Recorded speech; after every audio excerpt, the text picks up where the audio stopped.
Ha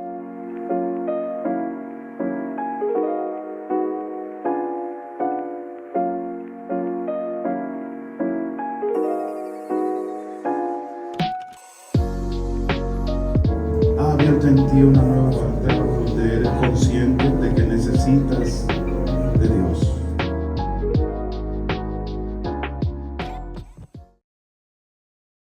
La compasión cristocéntrica como elemento de identidad del creyente. La compasión cristocéntrica como elemento de identidad del creyente. Amén. Entonces nos vamos a Mateo 9:36 y dice: y viendo las multitudes, tuvo compasión de ellas, porque estaban angustiadas y abatidas como ovejas que no tienen pastor. Gloria a Dios. El fundamento bíblico de la compasión, nos dicen en el Antiguo Testamento, está repleto de referencias a la compasión de Dios, destacando su carácter y llamando a la humanidad a una respuesta similar. La palabra hebrea se refiere a rechamín, a menudo traducida como compasión, o misericordia, derivada de la raíz reché, que significa vientre. Esta etimología sugiere un profundo amor y cuidado maternal. O sea, la compasión es algo que nos impacta desde adentro, que nos infringe una sensación de accionar hacia afuera. No es que nos quedamos solamente con el sentimiento, sino que nos llama a movernos hacia el otro, hacia el bienestar de la persona por la cual está pasando una situación de dolor o de enfermedad o de escasez. Amén. Dice que como un padre se compadece de sus hijos, así se compadece el Señor de los que le temen. En Salmos 103:13. En el Antiguo Testamento, la compasión de Dios suele asociarse con la fidelidad al pacto y su respuesta al sufrimiento y arrepentimiento humano. Debemos tener estas cualidades pendientes a esto. Ya cuando viene la gracia, es por su gracia que Dios se compadece de la humanidad. Ya no hay que hacer pacto, ya no hay que hacer sacrificio, sino que en el Nuevo Testamento todo esto es bajo la gracia del Espíritu Santo de Dios, gracias al sacrificio que hizo Jesús por cada uno de nosotros en la cruz. En Mateo 9:35 al 38 vamos a estar leyendo y digiriendo cada uno de los versículos expuestos en este mensaje. Después del Sermón del Monte y una serie de milagros que Jesús hizo, entonces se fue a Galilea, visitando todas las ciudades y las aldeas. Jesús estaba en un pináculo de popularidad porque había contribuido a hacer muchos milagros. La expectativa de la gente era enorme. Acabamos de ver un ejemplo de cómo los casos de necesidad y de controversia se amontonaban unos a otros. Esto me trae recuerdos acerca de la misión que hicimos allá en Montecristi.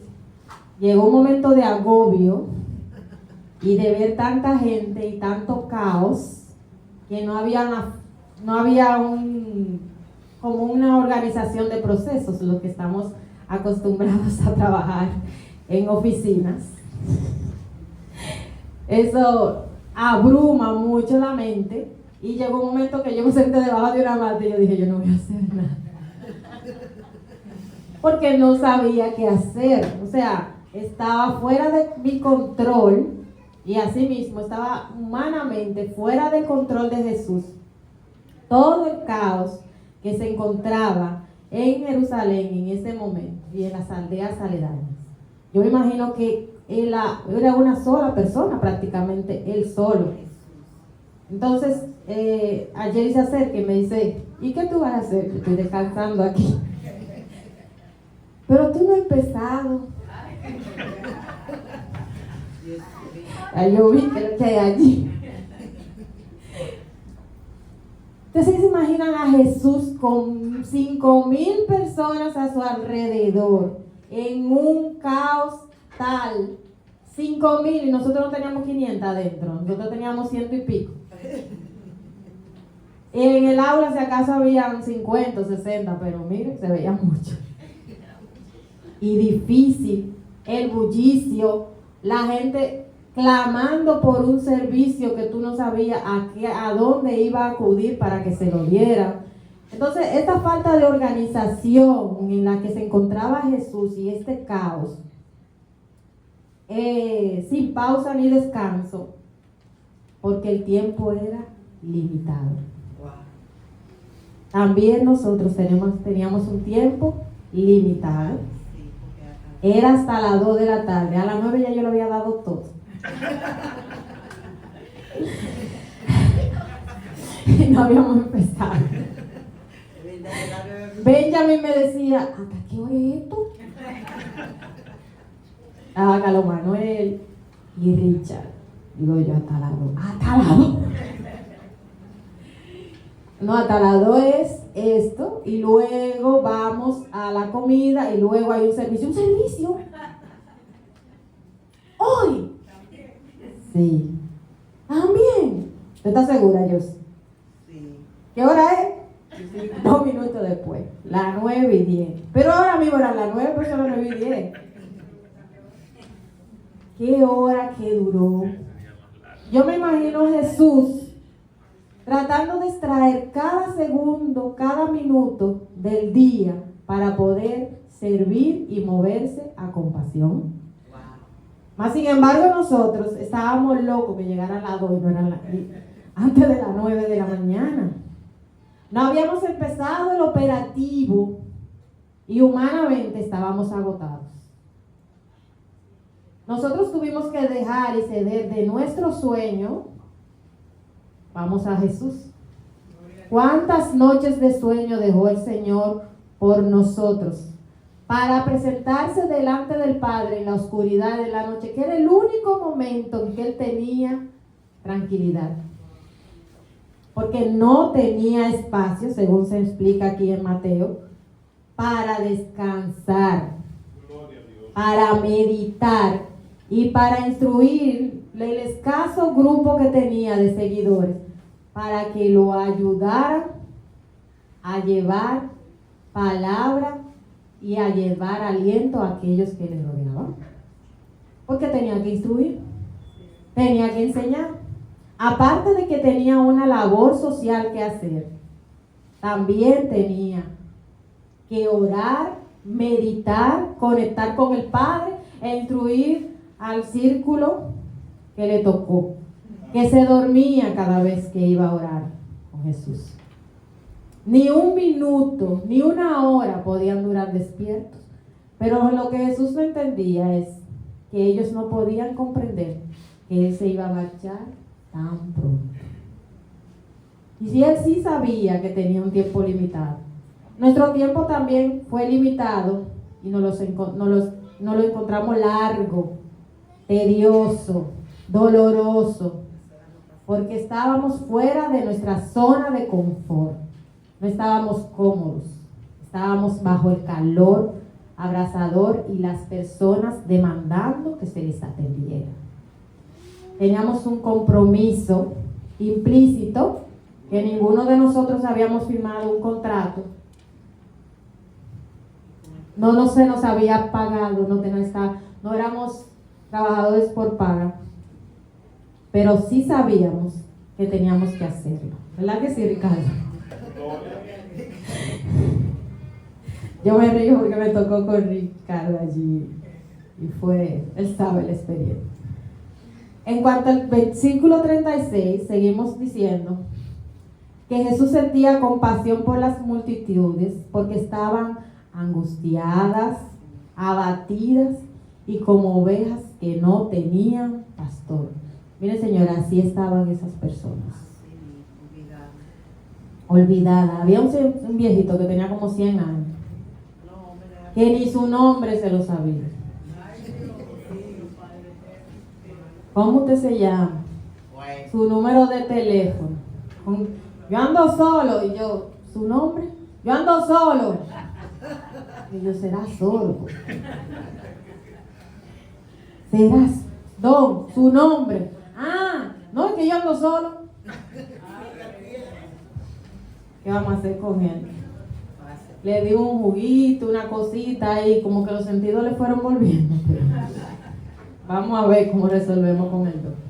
Entonces, atendiendo a las personas, tratando de darle un servicio al Señor, pero también mostrando la compasión de Jesús. ¿Cómo actuaría Jesús en ese momento? Gloria a Dios. Nos compara el Señor como ovejas sin pastor. Y ustedes conocen, ¿verdad? Una descripción simple de las ovejas es que no saben de nada. No sirven para nada.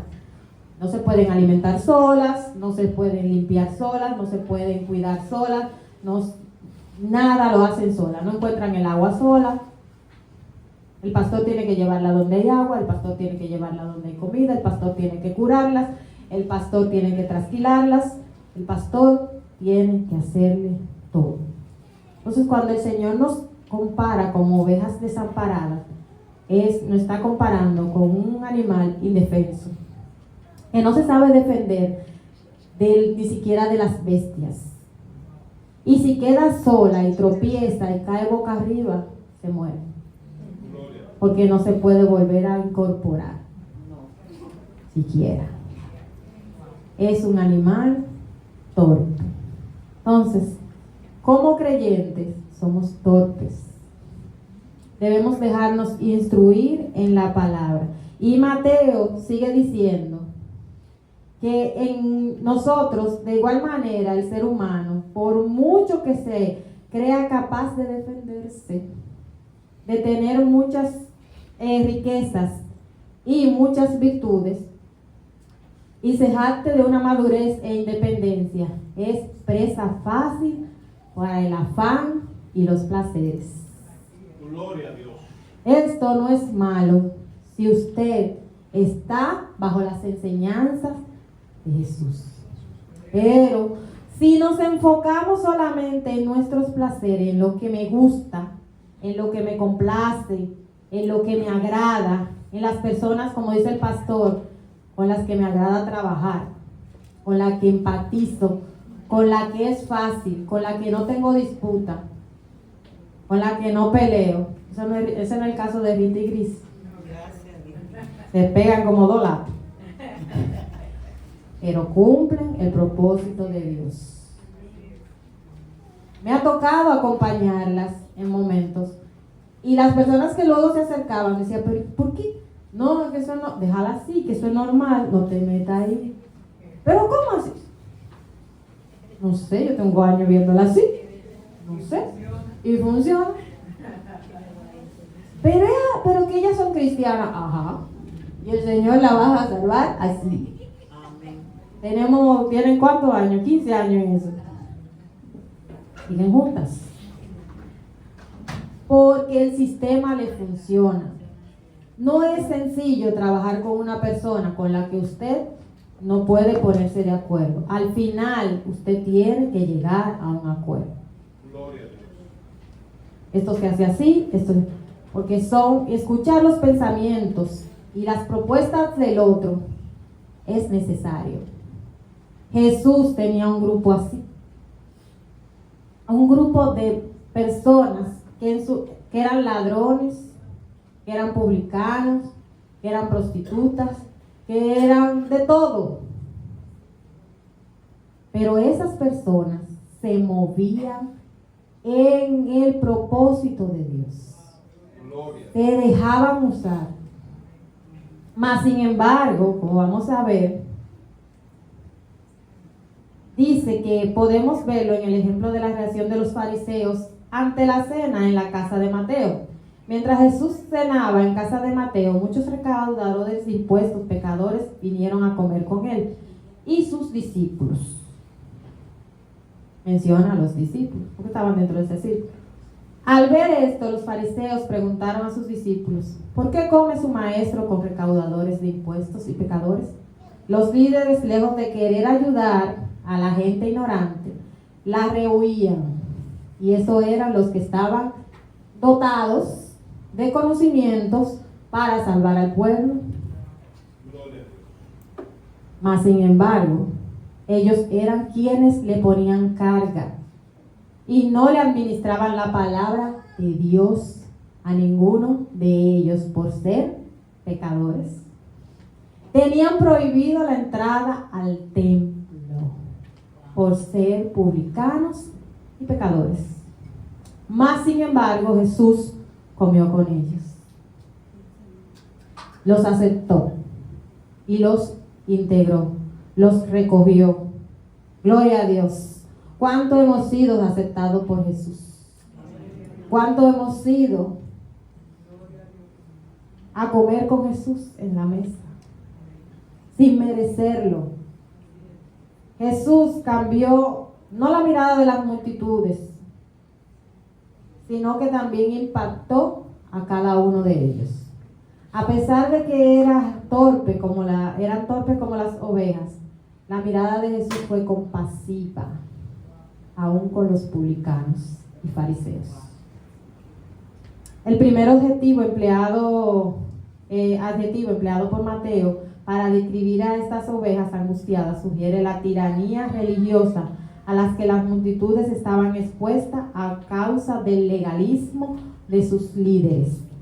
Es una palabra que se traduce como acosadas, azotadas, hostigadas, agotadas o afligidas.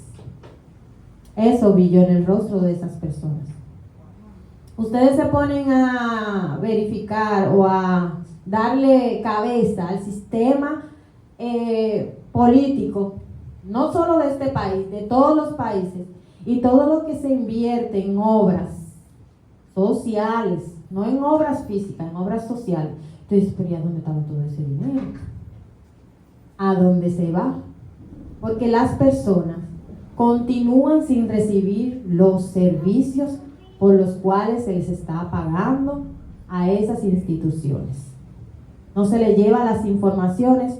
La mayoría de personas no saben lo que significa una UNAP, para qué sirve, dónde está y qué puedo hacer con ella, qué servicios puedo solicitar, qué puedo hacer. Todas estas cosas, las personas en Montecristi deberían de estar informadas a qué UNAP pertenece su comunidad y dónde deberían acudir por un servicio. Pero todas estaban descabezadas, sin ninguna información, solamente que ese operativo médico de ese día. La salud no es de un día, no es de dos, es de seguimiento y constancia. Y más en personas que están desvalidas y con un desconocimiento nutricional deficiente. En primer lugar, después del contenido de los capítulos, vamos a seguir con el capítulo de Mateo 36. Dijera que Jesús tuvo compasión a causa de las muchas dolencias y aflicciones físicas de la gente. Pero a fin de cuentas, Jesús no se enfocaba en esto. El propósito de Jesús era que podía hacer por ellos para que pudieran entender y conocer a Dios. Gloria a Dios.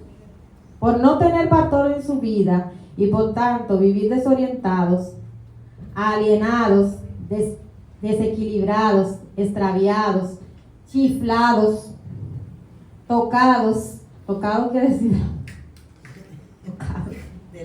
frenético y perdidos sin rumbo ni propósito.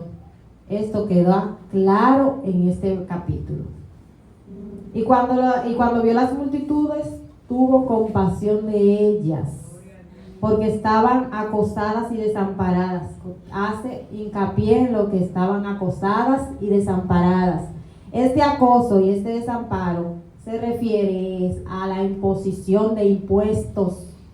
Por encima de que no podían comer, tenían que pagar impuestos.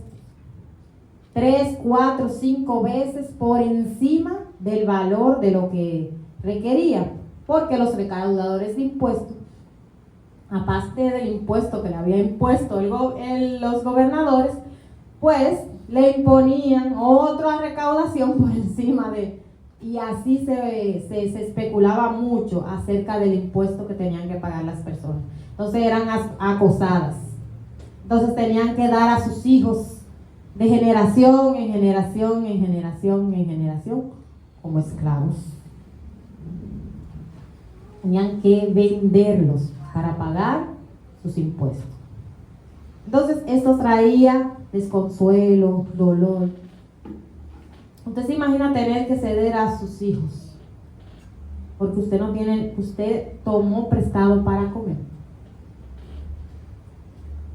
En esta situación se ven muchas personas todavía hoy en día. ¿Cuáles países ustedes creen que están en esta situación? Los países de mayor déficit de alimentación son Somalia, Yemen, Sudán, República Centroamericana, Afganistán, Haití, Sudán del Sur y la Franja de Gaza. Estos son los países en que están en esta situación, donde la trata de personas, porque esto ahora tiene un nombre, se ve mucho. Y no solamente esto. Debemos ser movidos a compasión. Debemos orar por esto, porque nuestros corazones han sido endurecidos por las comodidad de hoy en día, por cómo estamos viviendo. La gente sola y necesitada, devastada por el desconsuelo, fue el objeto de la compasión de nuestro Maestro. Es por ello que para esos días y los nuestros, Jesucristo sigue siendo la única alternativa para los hombres. Lo único que podemos hacer es seguir a Cristo.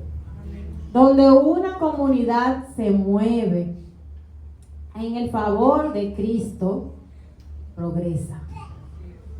Su favor se extiende. Su amor crece. Las personas empiezan a ser más fructificadas, más prosperadas. Porque el Señor nunca se queda con lo de nadie. Y aunque usted crea que no tiene nada que dar, tenemos mucho que dar.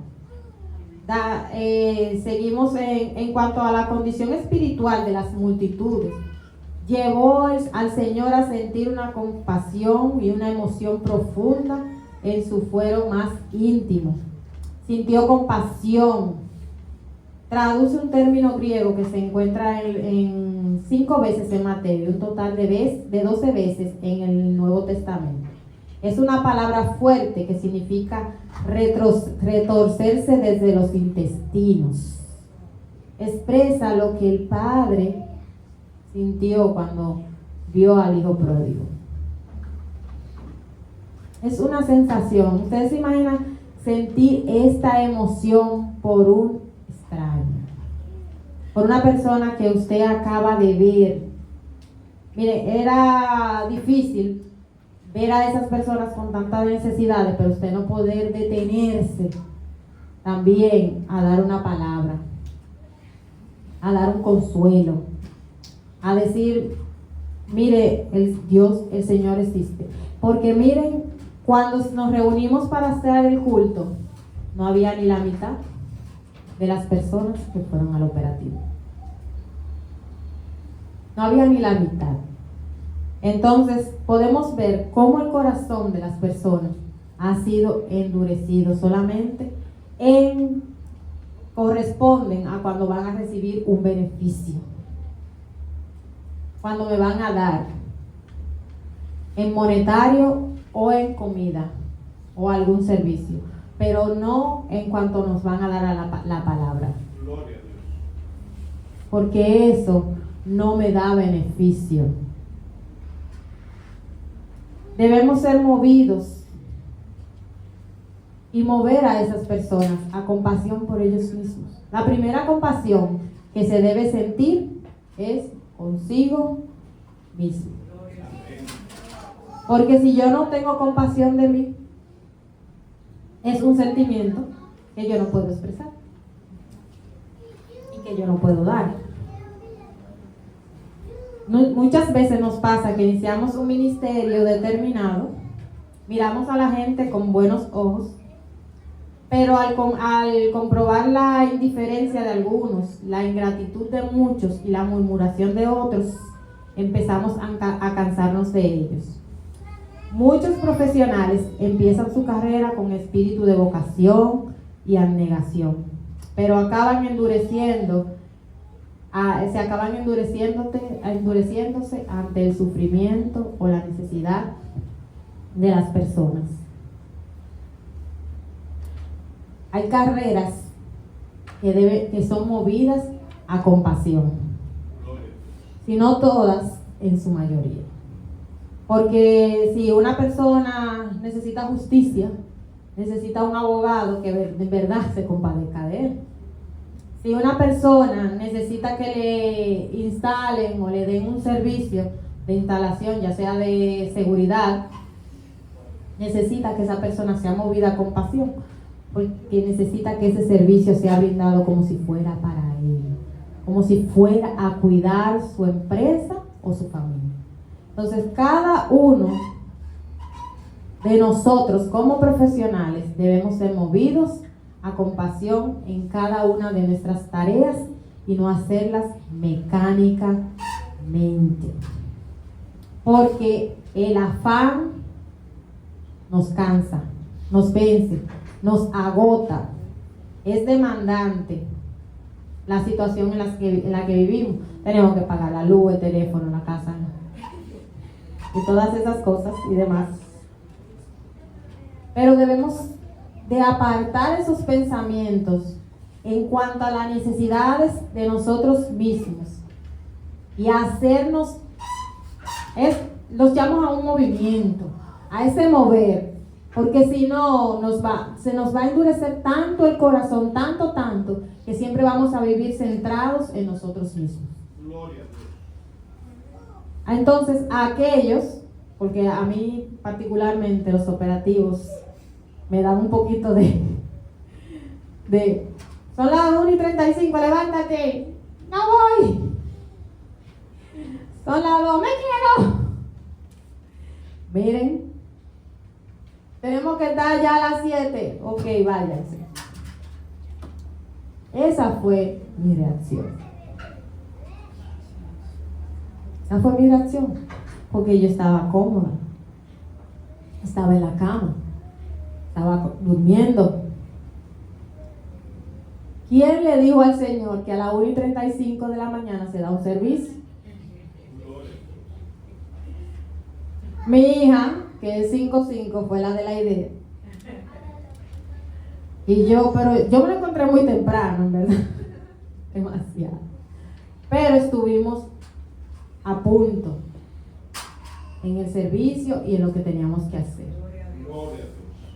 Hice como el hijo que dijo que no va y fue. Fui, pedía muchísimo, no le voy a decir que no. Para los que creen que va a ser bonito, le digo la experiencia para los que creemos que va a ser bonito, porque es muy bonito. Apúntenme. Sí, yo voy. Y después, eso es solamente levantarse y verse allá, otro asunto. Vamos a tener confrontamiento contra nosotros mismos. Nosotros somos nuestros enemigos, nuestra propia carne, que le gusta estar cómoda, que le gusta estar bajo aire acondicionado, que le gusta estar en asientos cómodos. Amén. Hay que ser movidos a compasión. Déjese llevar, aunque usted no quiera, pero vaya. Viva la experiencia. Contribuya, haga. Ya estamos vacunados contra la compasión. Con tanto que nos trae las redes y con tantas comodidades, estamos vacunados contra ella. Todos estos casos, la familiaridad y el cansancio acaba con nuestra paciencia y con nuestra capacidad para compadecernos de la gente. Pero nunca observamos esta tendencia en Jesús. Jesús se dio todo lo cedió, hasta su vida. Nosotros no vamos a tener que dar ni ceder nuestra vida por nada ni por nadie. De nuestro esfuerzo sí, de levantarnos a orar, de pedir en oración por Haití, por Sudán, por Afganistán, por todas esas ciudades que están pasando muchas vicisitudes las personas, maltratos, no pueden salir a la calle, no tienen que y a pesar de eso tampoco tienen que comer. Las necesidades básicas en esos lugares no están cubiertas, no tienen letrinas, no tienen un sanitario, no tienen una cama, no tienen una casa, duermen al aire libre. A los niños se les enseña a defenderse de las bestias, aún durmiendo, y a mantenerse en expectativa por si un animal feroz se abalanza contra ellos. Esa es la educación que reciben los niños en la escuela, y no en un salón, es en la selva, porque nosotros mencionamos escuela y no vamos a un salón. No, esos niños son educados con vara, con lanza, con arcos, para aprender a defenderse. Son lanzados al frío para hacer probada su capacidad de defensa y de aprendizaje por varios días en la soledad. En el frío, en el calor, el hambre, el sueño, el dolor, las púas que encuentran en el piso en la tierra, cuando la pisan. Para todo esto son probados. Y que el que sobrevive, vive. Y el que sobrevive, vive. Para los que creemos que la educación es homogénea, no es así. Nosotros fuimos a la escuela, a un salón, protegidos por nuestros padres que nos llevaban y nos buscaban. Pero hay niños que no tuvieron y que no tienen ese privilegio de estar protegidos. Le digo esto porque tenemos un pensamiento obtuso, donde no entra más nada, donde creemos y vemos y sabemos que lo que existe es esto, que no hay más nada, que no hay otra cosa que hacer o que ver, que todo está hecho. La capacidad de asombro de hoy en día de la humanidad está al límite. Ya no nos asombra ni nos despierta nada. Pero vamos a seguir con la compasión, que los veo, no se preocupen, que esto trae un aliento. Jesús dice, además de sentir compasión por las multitudes y necesitados, desean llevar a sus discípulos a sentir lo mismo. Entonces, Él quiere que nosotros sintamos lo mismo. Tenemos tres cosas. Es un llamado de atención a las necesidades de los demás como obreros, y también nos manda a orar por aquellos necesitados. Orar siempre. Orar siempre. También nos comisiona y nos insta a salir a ministrar multitudes, como lo hicimos allá en Montecristo. También, para cultivar la compasión, implica prácticas espirituales como la oración y la reflexión, así como la atención a las necesidades de los demás. La compasión en la comunidad nos llama a vivir en comunidad y a ser compasivos conjuntamente, todos. Siendo la comunidad debe estar llena y llamada a espacios de compasión, donde sus miembros se cuiden mutuamente y extiendan su amor a quienes están fuera y dentro de la comunidad. Es irónico que el Señor hable de la falta de obreros. Es irónico, porque aquí hay muchos obreros. Aquí hay muchos obreros. Entonces, también cuando el Señor nos ruega que enviemos obreros, y cuando hacemos esto, pasan tres cosas. Se abre uno mismo para Dios, para llamarle a servir. Se crea un ambiente favorable en la iglesia para que Dios pueda hablar a otros miembros, y Dios bendice a la persona que ora de esta manera. Dios nunca, como repito, se va a quedar con lo de nadie. Nunca. Aunque usted crea que no puede caminar, aunque usted crea que no puede moverse, aunque usted crea que no puede hacer nada, algo usted puede hacer. Algo yo puedo hacer. En resumen de todo este capítulo, se enfoca en que Jesús, personificando y enseñando esta virtud, sus enseñanzas sobre la compasión se caracterizan por un énfasis en la acción. Recordemos que la compasión no es lo mismo que la pena. Ay, hombre, pobrecito. Ay, Dios, pero mira. No haga eso.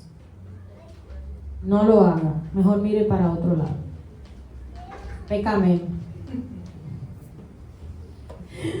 Peca menos. Haga una oración en su corazón por esa persona.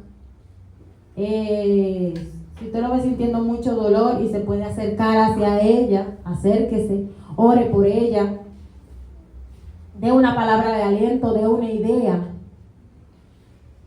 Para eso somos profesionales. Busque ayuda, recomiende, pero no se quede con lo que Dios le ha dado. Revestirse es ponerse intencionalmente en la compasión. O sea, debemos revestirnos de compasión y dejar que ella guíe nuestro corazón y nuestras acciones.